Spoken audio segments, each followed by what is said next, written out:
Mom. Do you know how it affects her? No. Yes, with shoes. When the doctor was telling us that she had an unusual form, I said, so, will she forget us? Will it be like Alzheimer's? And he said, well, it'll be different because it affects her differently, but eventually it will be just like everyone else and she will forget all of you.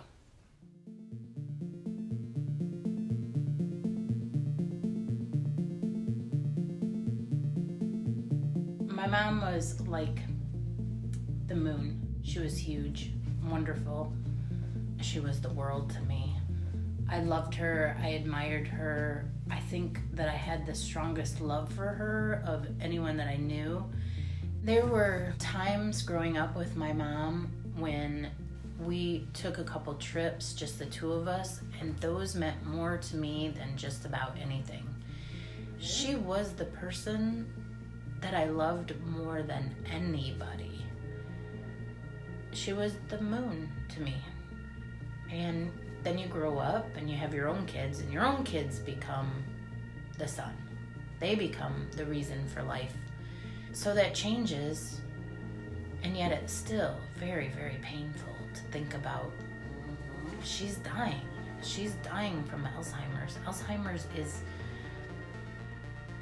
it's hurting her brain, and it's changing who she is. And I want her to have the best care. And I guess that means that I think I can do a better job than they do at the home. Even when I'm not perfect, I do a better job. Because I love her. Will you introduce yourself? Talk to myself? Introduce yourself. Hey, I'm Nelcha. Nelcha. Mm-hmm. What's your last name? Mm-hmm. A lot of time I call him Nelch. I would say about 5 or 6 years ago, her financial consultant and some other people started to contact me to tell me that there were some strange things going on with my mom. And also, I called her every day on the way to work, and our conversations were getting harder and harder to have. When she couldn't finish a sentence, she would just drop it and change the subject.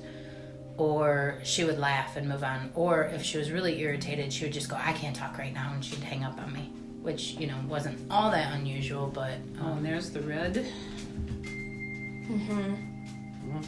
It actually took a really long time to get a diagnosis. When we went to see the doctor, they looked for a lot of things. Problems with her hormones, MRIs. She had been in a car accident with her boyfriend, and they thought maybe she had a traumatic brain injury. They looked at all kinds of things trying to rule it out until we went to see a specialist. And when he told us that she had Alzheimer's, he actually cried. He started crying when he told us. He said she had an unusual type, and it was hard to diagnose. And they weren't even aware of that type of Alzheimer's till just a few years ago.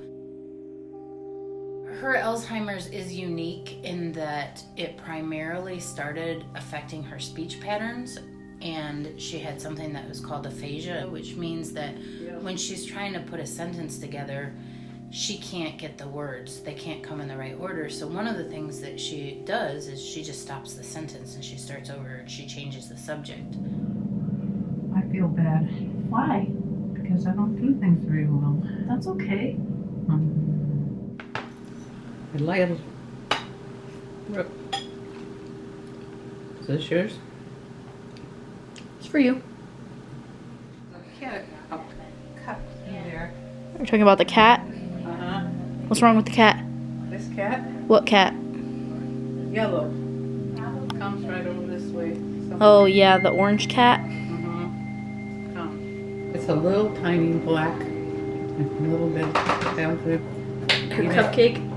And then I'm putting, where to get that? Okay.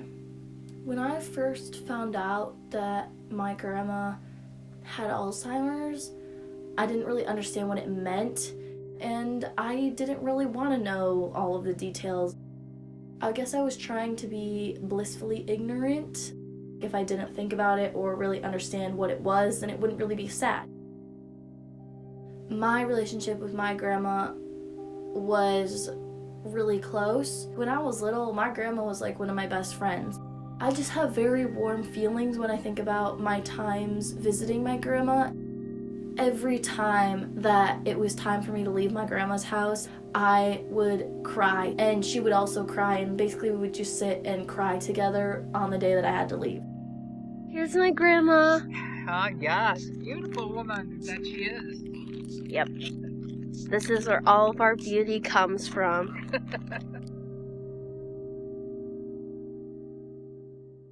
I never really did know if it was the right time for my mom to come live with me, but she kept crashing her car. She got in a couple bad car accidents, and she said to me, I wasn't even sure what lane I was supposed to turn in. And then she told me her car got hit, but she wasn't sure how. She just drove home. So in my mind, she might have been part of a hit and run and just went home. So at that point I was like, I knew I had to take my mom's car keys away from her. And that's kind of when the whole thing came to light. It's like, she can't really drive. She doesn't really know where she's going. You know, she didn't forget us, who we are, but she was forgetting how to do things in her life that were really important. It's hard for a lot of people to understand how she's not a functioning person anymore. People will be like, just have a conversation with her, ask her about her childhood. She's not there. She can't, it's not like that. It's not like just being with someone who is like a little out of it. She cannot have a full conversation. Every once in a while she can speak in broken sentences, and if you're around her enough, like me and my mom and my sister, you can figure out what she's saying. But it's like being home with a toddler that's also a mix with the shadow of a person who used to be there. In retrospect, I wish I would have made her come live with me a lot earlier than I did. It was difficult because she didn't want to be here. She wanted to live in her home with her friends and be with her boyfriend. And we had hired people that were taking care of her. They were friends of hers, actually. And so she was super comfortable, but it was getting more and more difficult. I was getting more and more phone calls about, your mom did this, or she would break up with her boyfriend and he would leave her in the house by herself alone at night. And I just knew that those situations were going to get worse and worse. What I realize now is that my mom created a really comfortable circle for herself. She went to the same restaurants every week. She went to the same yoga class, the same Pilates. If she went to the bank, she went to the certain branch of the bank. People with Alzheimer's can be very good at covering it up. They learn ways to make it look like they don't have an issue. So you, as their relatives, sort of suspect something's not right, but they're so good at covering it up for you that it looks almost perfect, so you're willing to believe that something's not wrong because they're almost convincing you of that on purpose. The biggest coping mechanism that she would use is to stay in the same path. She stayed in this very little circle around town because she knew where she was going. If she had to go somewhere outside of that circle, that's when she got very confused and upset and didn't really understand what was going on. I took that personally for many years. I wanted her to come visit me and my children, and she always had reasons why she couldn't. And now I realize, looking back, that she couldn't because she couldn't figure out how to get here and how to get home. And I took it as she didn't want to spend time with us. Another thing that I noticed is that my mom used to carry water bottles with her wherever she went. And on the water bottle, she always put an address label. I thought she put the address label on because she was always leaving her water bottle places and she wanted to collect it back.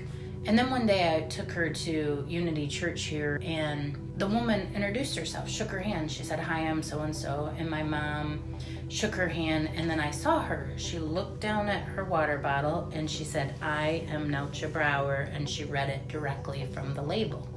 So the label was helping her to remember things about herself as she was out in public. What'd you write?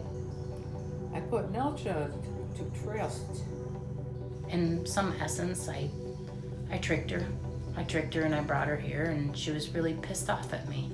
I had made a new doctor's appointment, and I told my mom and her boyfriend that I was bringing her here to go to the appointment. It was on Halloween a year ago, and I had no intention of bringing her back.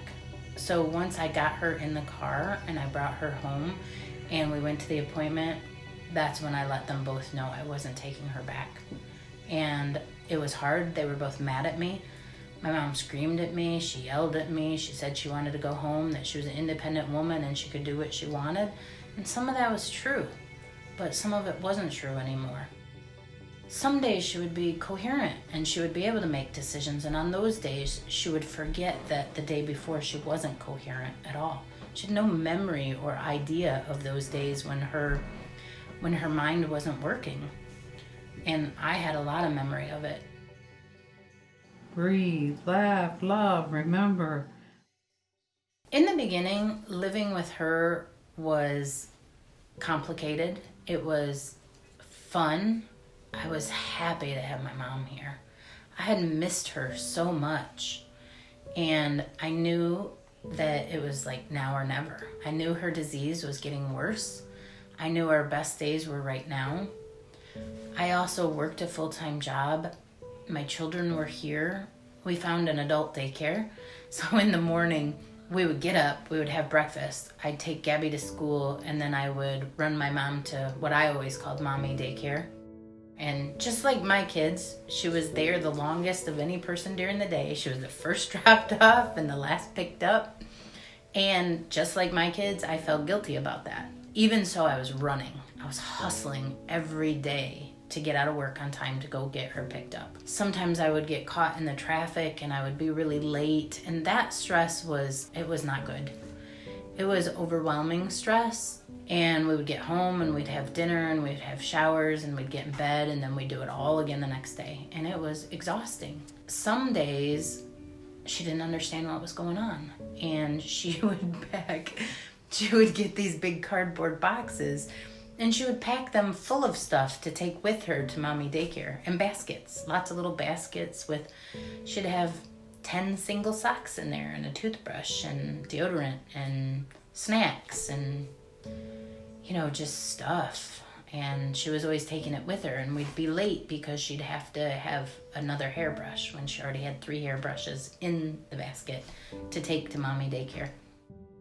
When we first brought her to live with us, she was more coherent and she was more there, but she was also a lot meaner. I think she was more angry about what was going on because she comprehended more of what was going on. She was also very paranoid. She always felt like we were stealing things from her.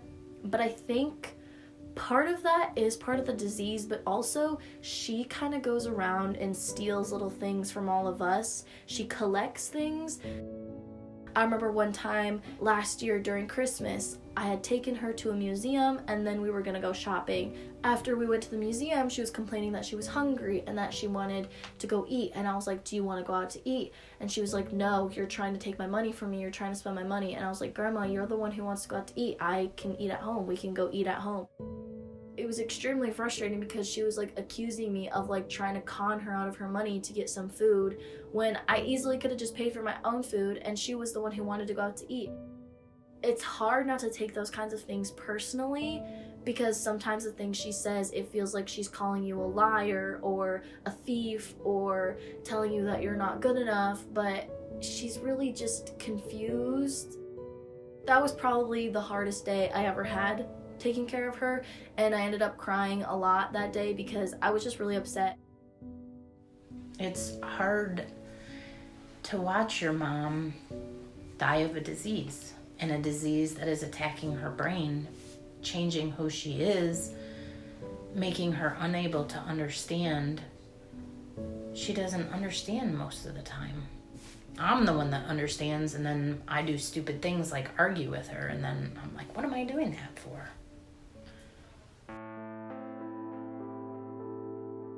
So in January of 2020, I got hit by a car.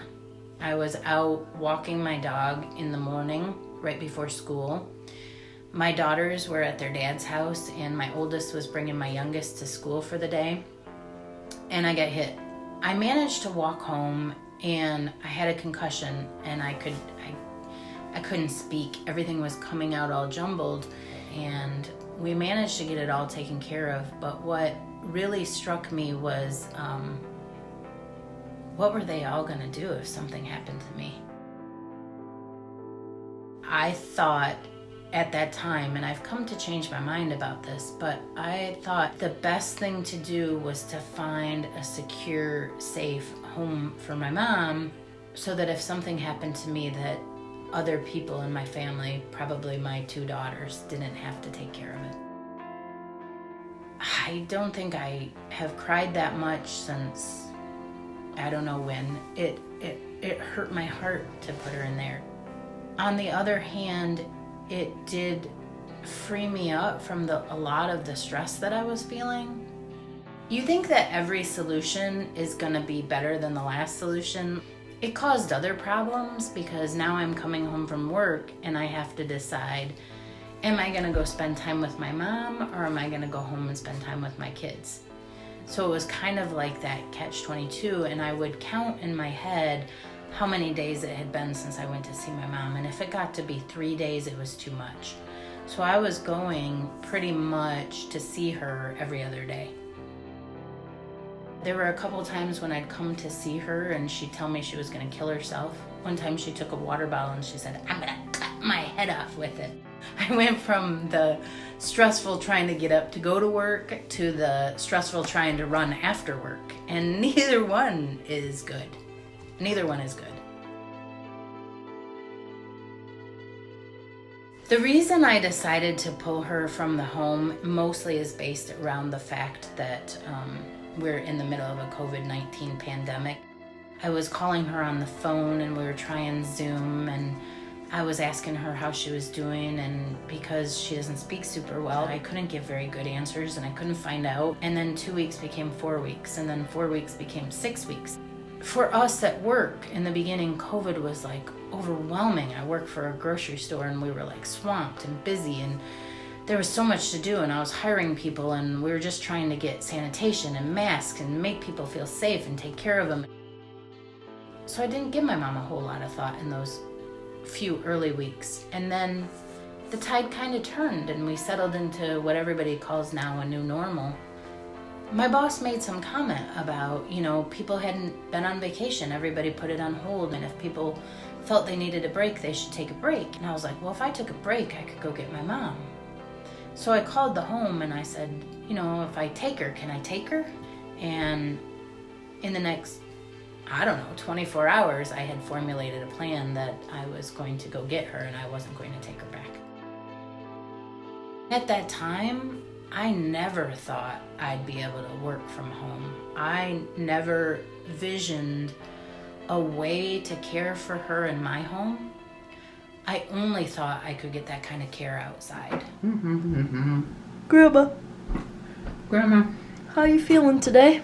I feel like I need to be here. Yeah. Do you like being here? Mm-hmm. You do? Mm-hmm. What do you like about it? I like to come and see and make it a little bit better, and go in there and knowing how wonderful it was. And Make a mess? mm-hmm. My day-to-day life now, I try to get up before anyone else does in the house so I can go for a run or a walk with my dog. I find that the exercise is really what's keeping me from hurting someone.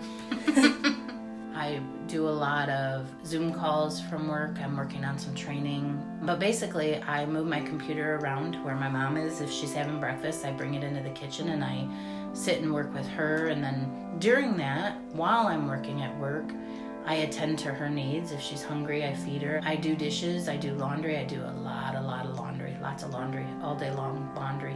She makes a mess wherever she goes.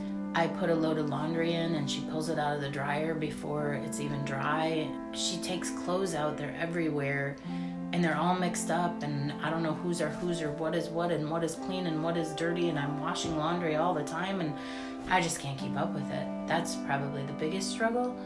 And at the same time, I also realized that she needs that because I was gonna put a lock on the laundry room door so she couldn't get in there. And then I thought, but then what will she do all day? Is she supposed to watch TV all day? She doesn't. She's not gonna do puzzles all day. What do I want her to do? She has to have something to do. So I thought, okay, well, she does the laundry. She does laundry. But it keeps her, if you watch her, she's doing something. Like in her mind, she's doing and creating something. So isn't that better than locking her out of the room? I think my problem before is I was still kind of treating her like my grandma, but now I see her more as like someone I'm taking care of rather than her as the authority figure. And that was really hard for me because like my grandma was always an authority figure over me, but now I tell her to go to the bathroom, or I tell her to eat, or I tell her not to do certain things, and that transition was a little bit like confusing and tricky for me. But now I feel like I see her more as someone I can talk to on a normal level. The biggest mental struggle that I have is that I want her to be my mom. And she called me mother the other day. She said, "Mother, could you put these down for me?" It was her glasses. And we have this joke, and I'm like, "I'm not your mother, you're my mom." And she used to laugh. When she first got here, she'd laugh when I say that. Now she doesn't laugh anymore. That joke is done. I get really upset with myself when I respond to my mom in a way that I don't think is healthy. And I can be the king of like twisting words to be snotty or snarky, or like I'm good with that kind of stuff, but it's not kind. And then ultimately the person it hurts is me, because I'm like, why am I being snarky to her? She's my mom. I love her. And if she wasn't here, I would miss her. And I miss her anyway. There are moments when my mom still feels like my mom. Like we will be in the car and we'll glance at each other and we'll share eye contact, or she'll laugh, or she even told a joke the other day.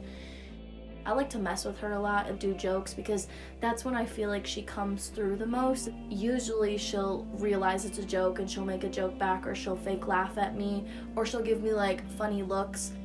That's really the easiest way for me to get her to come through. Smile, smile, smile.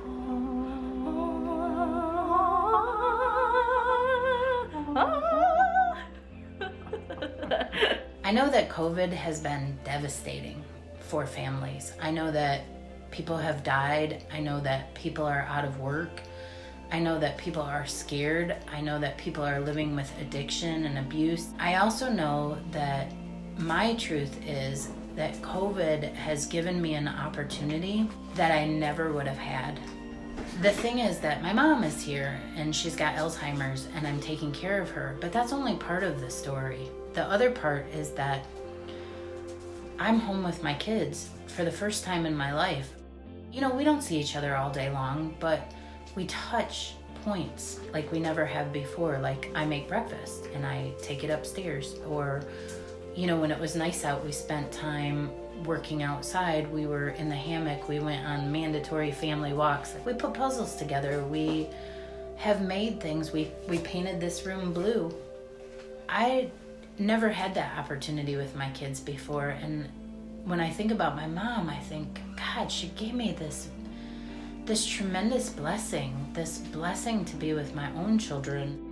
It's not just me taking care of my mom. It's me and Olivia and Gabby and the help we get from the outside. And one of the things that brings me the biggest joy is, makes me cry a little bit, is watching my kids interact with my mom. They are both of my daughters. They are the sweetest, kindest, most compassionate, loving. I love them. Can I have some more? You want a piece of my bread? Mm-hmm. Mm-hmm. Here. Thank you, sweetie pie. You're welcome, sweetie pie. I remember when I was young, the best thing that ever happened to me was when I took care of my grandfather, because it changed me. it made me a better person. It made me more caring. It made me understand that even though I felt the world revolved around me, that other people mattered. And I can see that same thing with my kids. I can see that they feel compassion for their grandma and that they love her. And those moments, I know it's all worth it. What's your favorite part about living with us? Who you are. Aw, that was cute.